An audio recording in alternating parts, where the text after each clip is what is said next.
नमस्कार श्रोत्यांनो, संजय गांधी निराधार योजना, श्रावणबाळ सेवाराज्य निवृत्तीवेतन योजना, तसेच विधवा महिला पेन्शन योजना आणि तत्सम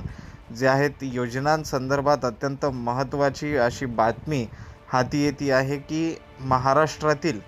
जे आहे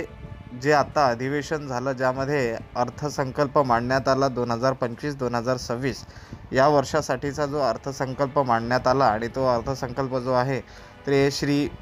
महाराष्ट्राचे उपमुख्यमंत्री तसेच महाराष्ट्राचे अर्थमंत्री श्री अजित पवार यांनी जो अर्थसंकल्प मांडला दिनांक 10/3/2025ला,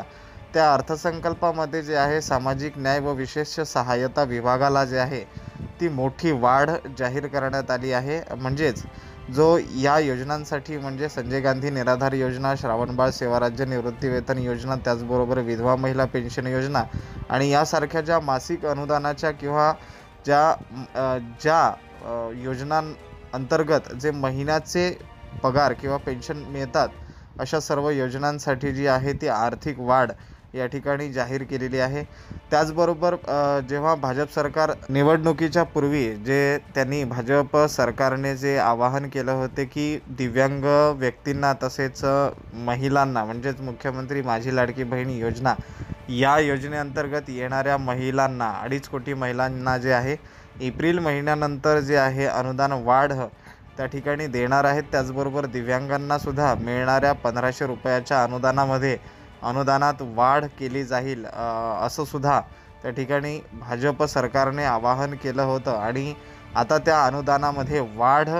करण्याची जी आहे ती वेळ आलेली आहे आणि म्हणून जो आहे तो हा माहितीपूर्ण व्हिडिओ आम्ही तुमच्यापर्यंत घेऊन आलेलो आहोत। तर सर्वप्रथम सर्व श्रोत्यांचं या ठिकाणी स्वागत आहे। तुम्ही पाहताय ब्रेकिंग न्यूज भारत TV हा आपल्या महाराष्ट्रातील अधिकृत चॅनल आणि या चॅनलला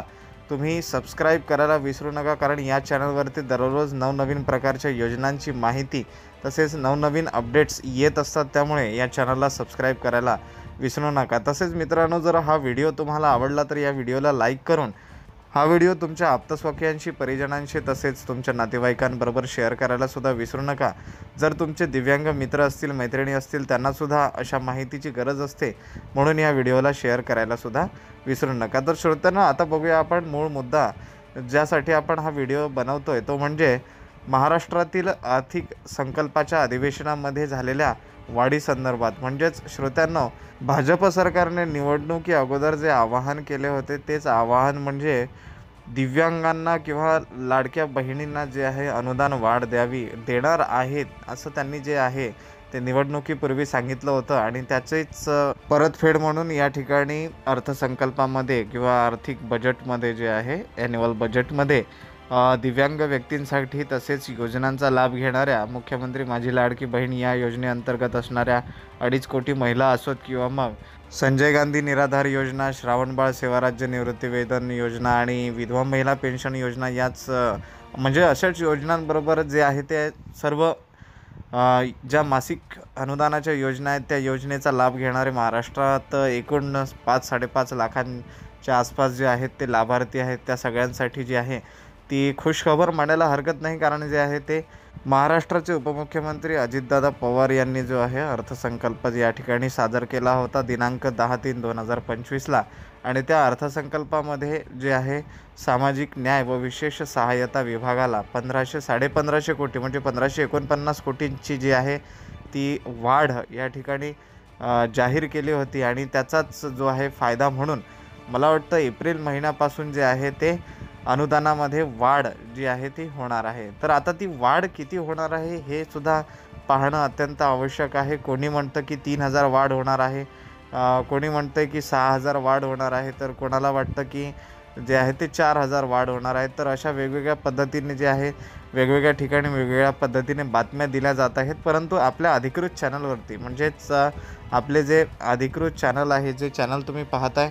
ब्रेकिंग न्यूज भारत TV या चॅनलवरती जे आहे महाराष्ट्र सरकारकडून आलेल्या आकड्यांनुसारच जे आहे ते आम्ही तुम्हाला माहिती प्रदान करत असतो आणि म्हणून जे आहे ती खरी माहिती आम्ही तुमच्यापर्यंत पोहोचवण्याचा प्रयत्न करत आहोत। तर बघा श्रोत्यांनो, 6,000 वाढ होणार का या मुद्द्यावर सध्या तरी काहीही जी आहे ती चर्चा झालेली नाही आहे, कारण 6,000 वाढ करा ही मागणी जी आहे ती प्रहार शक्ती संघटनेची होती ज्याचे संस्थापक अध्यक्ष जे आहेत ते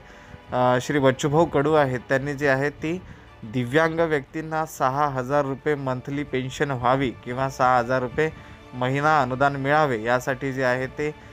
दिनांक 21 मार्च ते 23 मार्च या रोजी जे आहे ते आंदोलन केले होते. आणि ते आंदोलन जे आहे ते यशस्वीसुद्धा झाले असं म्हणायला हरकत नाही, कारण मुख्यमंत्री श्री देवेंद्र फडणवीस यांनी स्वतः दखल घेत, तसेच राज्य गृहमंत्री जे आहेत ते योगेश कदम यांनीसुद्धा स्वतः दखल घेत तिथे त्या ठिकाणी आंदोलनाच्या स्थळी जाऊन भेटीगाठी देऊन जे आहे ते दिव्यांग व्यक्तींना आश्वस्त केले की तुमच्या मागणीवर आम्ही जे आहे ते विचार करणार आहोत 1 तारखेनंतर, म्हणजे 1 एप्रिलनंतर. आणि आता मला वाटतं त्यांच्या बैठका वगैरे सुरू आहेत उपमुख्यमंत्र्यांशी. उपमुख्यमंत्री एकनाथ शिंदे असोत किंवा मग उपमुख्यमंत्री अजित पवार असोत किंवा महाराष्ट्राचे मुख्यमंत्री श्री देवेंद्र फडणवीस असोत, या सर्वांच्या जे आहेत ते बैठका सुरू आहेत. आणि मला वाटतं 6,000 जी मागणी आहे, 6,000 रुपये पेन्शन व्हावी ही जी मागणी आहे ती मागणी कदाचित पूर्ण होईल किंवा नाही याची अजूनही काही आपल्याला खात्री सांगता येत नाही. तसेच मागणी 3,000 रुपये करावी अशी सुद्धा बऱ्याच महाराष्ट्रातील संघटनांची मागणी होती, परंतु मागणीमध्ये 3,000 सुद्धा होतील का हे सुद्धा सांगणे कठीण आहे. परंतु जे आहे भाजप सरकारने निवडणुकीपूर्वी जे दिव्यांगांना अनुदान वाढ देणार अशी जी घोषणा केली होती किंवा असे जे आवाहन केले होते, त्या अंतर्गत जे आहे ते त्यांनी सांगितलं होतं स्पष्टपणे की महाराष्ट्रातील मुख्यमंत्री माझी लाडकी बहीण योजना, या योजनेअंतर्गत येणाऱ्या 2.5 कोटी महिला, त्याचबरोबर म्हणजे 2,43,00,000 महिला असोत किंवा मग 5.5 लाखांहून अधिक जे आहे ते संजय गांधी निराधार किंवा श्रावणबाळ योजनेचा लाभ घेणारे लाभार्थी असोत, या सर्वांसाठी जे आहे सरसकट 600 रुपयांची जी आहे अनुदान वाढ करणार आहोत असं त्यांनी सांगितलं होतं. आणि त्याचीच प्रचिती म्हणून जे आहे ती आर्थिक संकल्प जो महाराष्ट्राचा सादर करण्यात आला, त्या आर्थिक संकल्पामध्ये जे आहे ती सामाजिक न्याय व विशेष सहायता या विभागाला, म्हणजे हा जो विभाग आहे तो संजय गांधी निराधार योजना, श्रावणबाळ योजना किंवा जे मासिक अनुदान योजना देणाऱ्या योजना आहेत त्या योजनांना अंतर्गत येतो. त्यामुळे जो आहे सामाजिक न्याय व विशेष सहायता विभाग या विभागाअंतर्गत जे आहे तो निधी जो आहे तो 1,550 कोटीचा निधी या ठिकाणी म्हणजे आर्थिक वर्ष 2025-2026 यासाठी जाहीर करण्यात आला होता. तर आपल्याला एक अंदाज येऊ शकतो की मागील वर्षी 1,200 कोटीच्या आसपास जी आहे ती निधी मंजूर झाला होता. यावेळेस 350 कोटींची त्यामध्ये भर पडली आहे. त्यामुळे मला असं वाटतं की 600 रुपयांचं अनुदान वाढ या ठिकाणी महाराष्ट्र सरकार जे आहे ते लाभार्थ्यांना देणार आहे. तर श्रोत्यांनो, जाता जाता जे आहे तुमच्यासमोर एक प्रश्न आहे की अनुदान वाढ किती झाली पाहिजे या संदर्भात तुम्हाला काय वाटतं, या संदर्भात जे आहे आपल्या चॅनलला कमेंट बॉक्समध्ये जाऊन कमेंट करा. त्याचबरोबर जे आहे जर व्हिडिओ आवडला असेल तर व्हिडिओला लाईक करा आणि इतरांपर्यंत शेअर करायला सुद्धा विसरू नका. तसेच आपल्या या चॅनलला सबस्क्राईब करायला सुद्धा विसरू नका. तर भेटूया श्रोत्यांनो पुन्हा एखाद्या नवीन व्हिडिओमध्ये साध्या सोप्या माहितीसह. तेव्हापर्यंत धन्यवाद, नमस्कार.